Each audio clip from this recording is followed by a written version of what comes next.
السلام علیکم ورحمۃ اللہ وبرکاتہ۔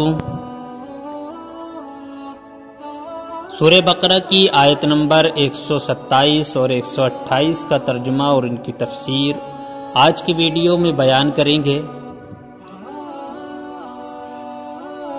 اس سے پہلے کہ آپ سے گزارش ہے کہ آپ اگر ہمارے چینل پر نئے آئے ہیں تو چینل کو سبسکرائب کر لیں، ویڈیو کو لائک کر دیں اور اپنی دوستوں تک شیئر کر دیں۔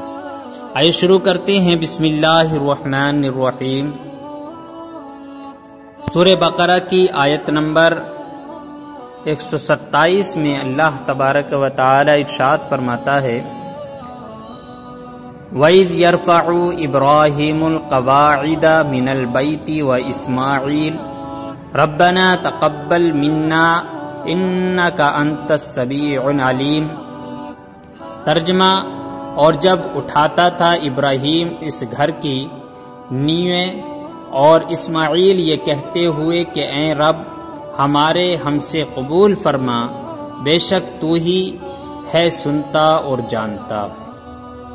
صاحب تفسیر اس آیت کے تحت لکھتے ہیں، وَإِذْ يَرْفَعُ، اور جب بلند کر رہے تھے پہلی مرتبہ خانہ کعبہ کی بنیاد حضرت آدم علیہ السلام نے رکھی، اور طوفان نوح کے بعد پھر حضرت ابراہیم علیہ السلام نے اسی بنیاد پر خانہ کعبہ کو تعمیر فرمایا۔ یہ تعمیر خاص آپ علیہ السلام کے دست مبارک سے ہوئی۔ اس کے لیے پتھر اٹھا کر لانے کی خدمت و سعادت حضرت اسماعیل علیہ السلام کو میسر ہوئی۔ دونوں حضرات نے اس وقت یہ دعا کی کہ یا رب ہماری یہ طاعت اور خدمت قبول فرما۔ علامہ قسطلانی رحمۃ اللہ علیہ نے بخاری شریف کی تحریر میں فرمایا کہ خانہ کعبہ کی تعمیر 10 مرتبہ کی گئی۔ بخاری شریف کی شرح میں آپ نے یہ تحریر فرمایا ہے کہ خانہ کعبہ کی تعمیر 10 مرتبہ کی گئی۔ اسے نقل کرنے کے بعد علامہ سلیمان جمل رحمۃ اللہ علیہ فرماتے ہیں کہ 1039 ہجری کے بعد بھی بعض بادشاہوں نے تعمیر کعبہ کی، جیسے کہ اسے بعض تاریخ دانوں نے نقل کیا ہے۔ مسجد تعمیر کرنا اعلیٰ عبادت ہے۔ اس آیت سے یہ بھی معلوم ہوا کہ مسجدوں کی تعمیر نہایت ہی اعلیٰ عبادت اور انبیاء اکرام علیہ السلام کی سنت ہے۔ صحیح بخاری میں ہے کہ حضور پر نور صلی اللہ علیہ وسلم نے مسجد نبوی شریف کی تعمیر میں بذات خود حصہ لیا۔ مسجد تعمیر کرنے کے فضائل سورہ توبہ کی آیت نمبر 18 کی تفسیر میں انشاءاللہ آئیں گے۔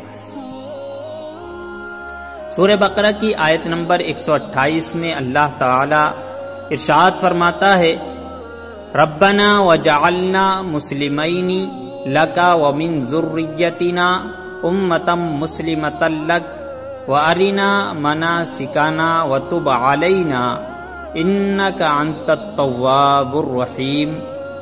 ترجمہ: اے رب ہمارے اور کر ہمیں تیرے حضور گردن رکھنے والے اور ہماری اولاد میں سے ایک امت تیری فرما بردار، اور ہمیں ہماری عبادت کے قاعدے بتا، اور ہم پر اپنی رحمت کے ساتھ رجوع فرما، بے شک تو ہی ہے بہت توبہ قبول کرنے والا مہربان۔ صاحب تفسیر اس آیت کے تحت لکھتے ہیں، وجعلنا مسلمین، اور ہمیں فرما بردار رکھ۔ سبحان اللہ، وہ حضرات اللہ تعالی کے مطیع اور مخلص بندے تھے، پھر بھی یہ دعا اس لیے مانگ رہے ہیں کہ مزید اطاعت و عبادت اور اخلاص اور کمال نصیب ہو۔ حضرت ابراہیم اور حضرت اسماعیل علیہ السلام معصوم ہیں۔ آپ کی طرف سے توبہ تواضع یعنی عاجزی ہے اور اللہ والوں کے لیے تعلیم ہے۔ خانہ کعبہ اور اس کا قرب قبولیت کا مقام ہے۔ یہاں دعا اور توبہ کرنا سنت ابراہیمی ہے۔ وَأَرِنَا مَنَاسِكَنَا، اور ہمیں ہماری عبادت کے طریقے دکھا۔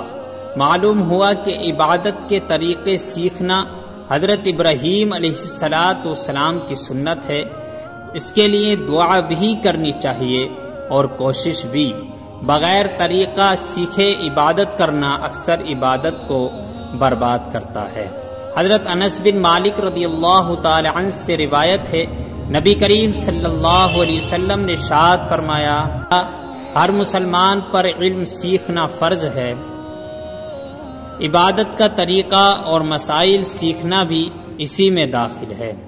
اس لیے ہر ایک انسان کو چاہیے کہ عبادت جو ہم کرتے ہیں اس کو پہلے سیکھے اور سیکھنے کی دعا بھی کرے اللہ تعالیٰ سے اور سیکھتا رہے تاکہ ہماری عبادت صحیح طور پر ادا ہو۔